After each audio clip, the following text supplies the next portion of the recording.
जय श्री गणेश दोस्तों। हमारी आज की कहानी है जहर। कहानी अच्छी लगे तो प्लीज चैनल को सब्सक्राइब कर लीजिएगा। अब शुरू करते हैं कहानी। कविता की जेठानी मीना एक सप्ताह के लिए मायके रहने को गई तो उसे विदा करने के लिए सास कमरे से बाहर ही नहीं निकली। मुझे तो बहुत डर लग रहा है भाभी जी, आपका साथ और सहारा नहीं होगा तो कैसे बचाऊंगी मैं इनसे अपनी जान। सिर्फ 4 महीने पहले इस घर में बहू बनकर आई कविता की आंखों में डर और चिंता के भाव साफ नजर आ रहे थे। वे चुभने या बेइज्जत करने वाली कोई भी बात कहे तुम उस पर ध्यान न देकर चुप ही रहना। कविता, झगड़ा करके तुम उनसे कभी जीत नहीं सकोगी।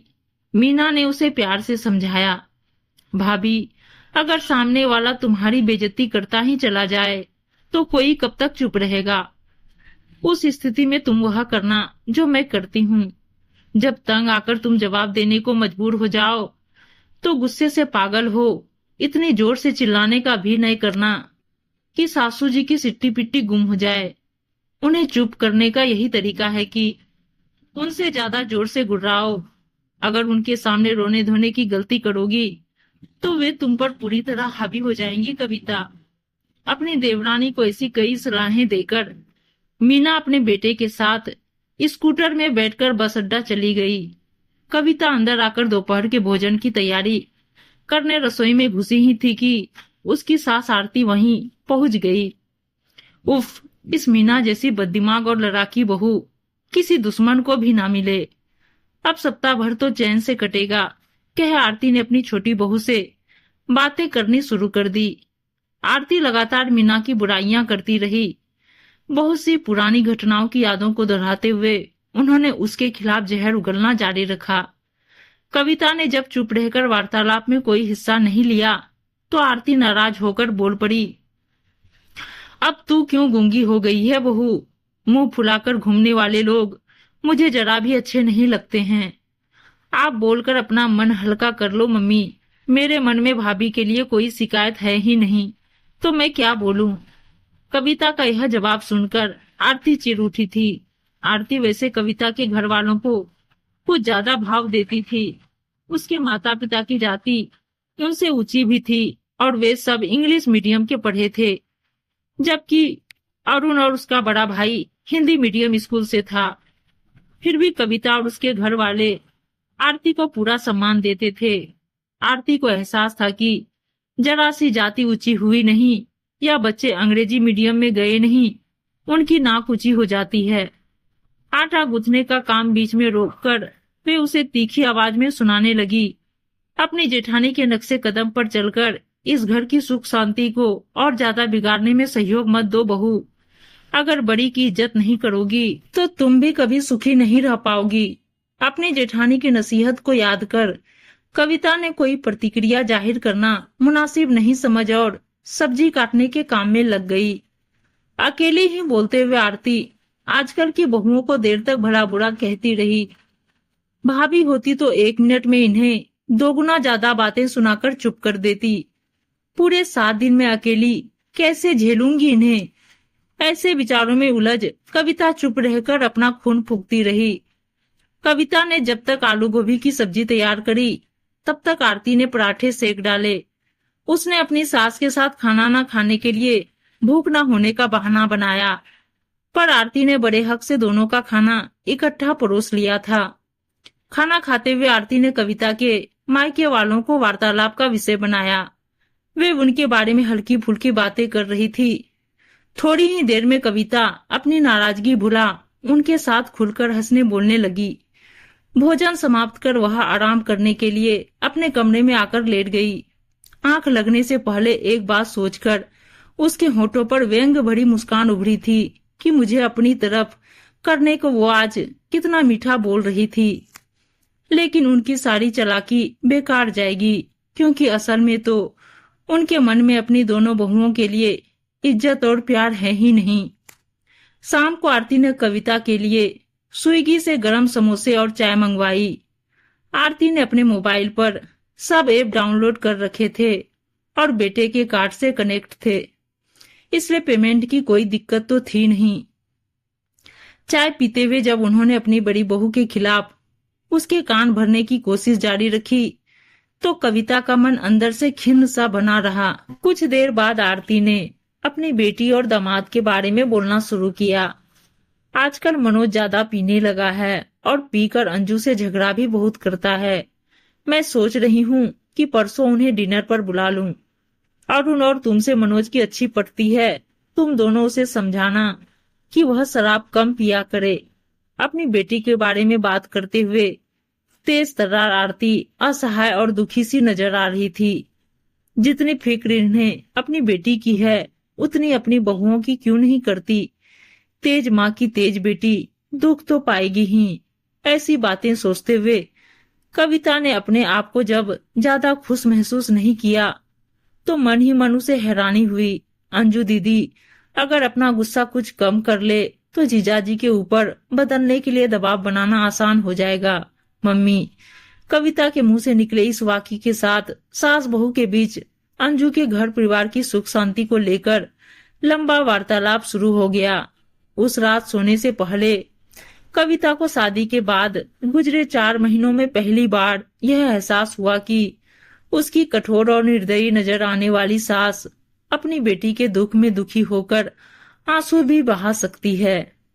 उस शाम पहली बार उसने खुद को अपनी सास के काफी नजदीक भी महसूस किया।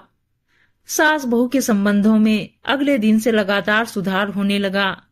अपने पति, जेठ और ससुर को ऑफिस भेजने के बाद कविता ने आराम से अपनी सास के साथ बैठकर नाश्ता किया। एक के बजाय दोनों ने 2 बार चाय पीने का लुत्फ उठाया। फिर कपड़े धोने की मशीन लगाने का काम दोनों ने इकट्ठे किया। दोपहर के खाने में आरती ने अपनी बहू को गोभी के पराठे बनाने सिखाए। खाना दोनों ने सीरियल देखते हुए खाया। खाना खाने के बाद कविता सोफे पर और आरती तख्त पर आराम करने को ड्राइंग रूम में ही लेट गई। दोनों में से किसी का भी मन अपने कमरे में जाकर बंद होने को नहीं था। शाम को दोनों सब्जी खरीदने साथ साथ रिलायंस फ्रेश गई। आरती ने अच्छी और सस्ती सब्जियां खरीदने की कला सिखाते हुए लंबा सा लेक्चर उसे दिया, पर कविता को उनकी बातें उस शाम बुरी नहीं लगी। उस रात सास बहू को घुल मिलकर बातें करते देख कविता के पति अरुण ने उसे छेड़ा भी। माँ ने तुम्हें ऐसा क्या लालच दिया है जो इतना मीठा बोलने लगी हो तुम उनसे? यह चमत्कार कैसे संभव हो रहा है मैडम? इसमें कोई चमत्कार वाली बात नहीं है जनाब। मुझे अपनी तरफ करने को आपकी माताजी मुंह में गुड़ रखकर मुझसे बोल रही हैं। मीना भाभी को अलग थलग कर देने के लिए उनकी तरफ से यह सारा नाटक चल रहा है। कविता ने शरारती अंदाज में मुस्कुराते हुए अरुण को जानकारी दी। किसी भी बहाने सही, पर इस घर में सुख शांति का माहौल तो बना। तुम तीनों के रोज शाम को सूजे मुंह देखकर दिमाग भरना जाया करता था।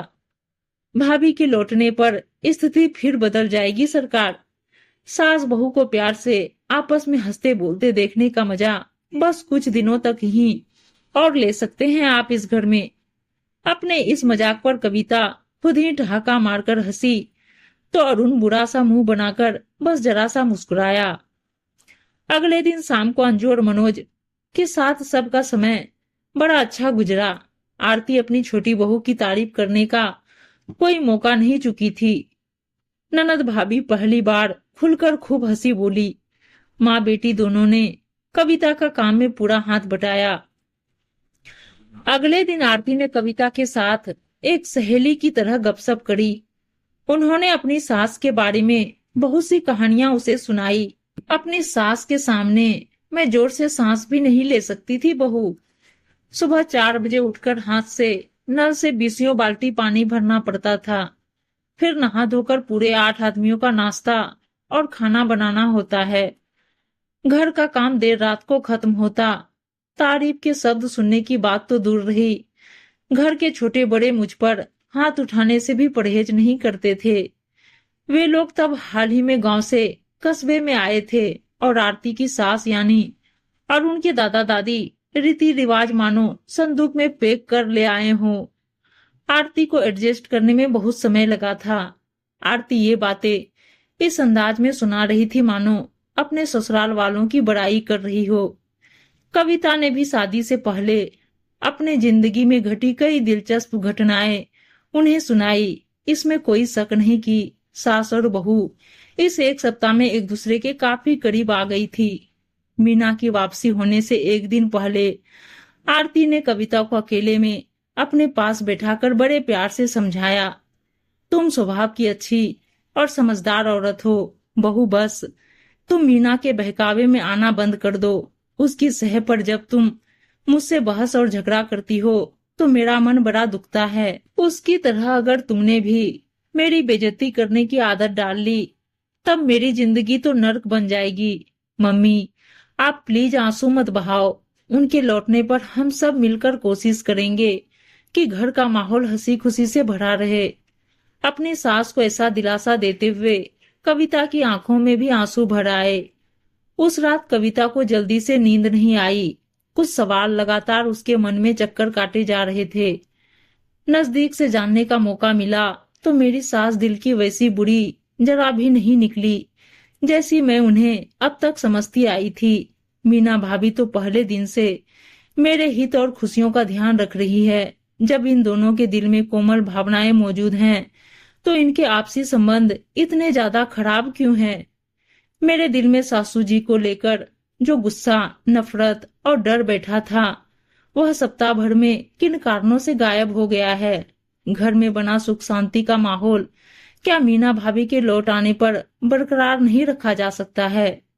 ऐसे सवालों के सही उत्तर पाने के लिए कविता ने देर रात तक माथापच्ची करी।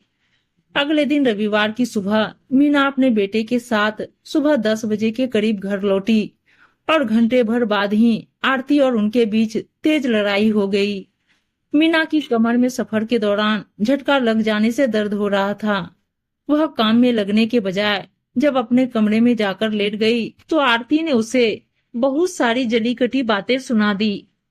जब ससुर और जेठ ने अपनी अपनी पत्नी को ऊंची आवाज में बहुत जोर से डांटा तब कहीं जाकर घर में शांति कायम हुई। आरती ने रसोई में आकर कविता से मीना की बुराई करनी शुरू कर दी। बहू, देखा कितनी लंबी जबान है इसकी। मैंने इसे घर से अलग करने का फैसला कर लिया है। कविता ने कोई प्रतिक्रिया दर्शाने के बजाय उनसे सहज स्वर में पूछा, मम्मी, आज अरहर की दाल बना ले। देख लेना, एक दिन टेंशन के कारण मेरे दिमाग की कोई नस जरूर फट जाएगी। आप इस पतीले में दाल निकालो, तब तक मैं दही जमा देती हूँ। आरती ने एक बार को तो उसे गुस्से से घूरा पर फिर कड़वे शब्द मुंह से निकाले बिना डब्बे से दाल निकालने के लिए काम में लग गई। शायद नाराज हो जाने के कारण उन्होंने अपनी छोटी बहू से फिर कोई बात नहीं करी। कविता जब कुछ देर बाद चाय का कप लेकर मीना के कमरे में गई तो उसने आरती के खिलाफ जहर उगलना शुरू कर दिया। पता नहीं कब इस खूंखार औरत से हमारा पीछा छूटेगा। मुझे एक वक्त का खाना मंजूर है पर मैं अब इस घर में नहीं बल्कि किराए के मकान में रहूंगी। अब गुस्सा थूक कर यह बताओ कि आप मेरे लिए क्या लाई हो। कविता ने वार्तालाप का विषय बदल दिया। इन्हें बहुत घमंड है अपनी धन दौलत का, पर मुझे इनसे एक फूटी कौड़ी भी नहीं चाहिए। आप कहीं घूमने भी गई या सारा समय घर पर ही रही? अभी मुझसे कुछ मत पूछ। कविता, तुम्हारे पास दर्द की कोई गोली पड़ी हो तो देना। शाम को मेरे साथ डॉक्टर के यहाँ चलोगी? जरूर चलूंगी भाभी। आप चाय पीना शुरू करो, मैं आपके लिए गोली लेकर आती हूँ। कविता को मीना ने अजीब सी नजरों से देखा। उन्हें अपनी देवरानी बदली सी लग रही थी। वह उसमें आए बदलाव को समझकर कुछ कह पाती उससे पहले ही कविता कमरे से बाहर चली गई।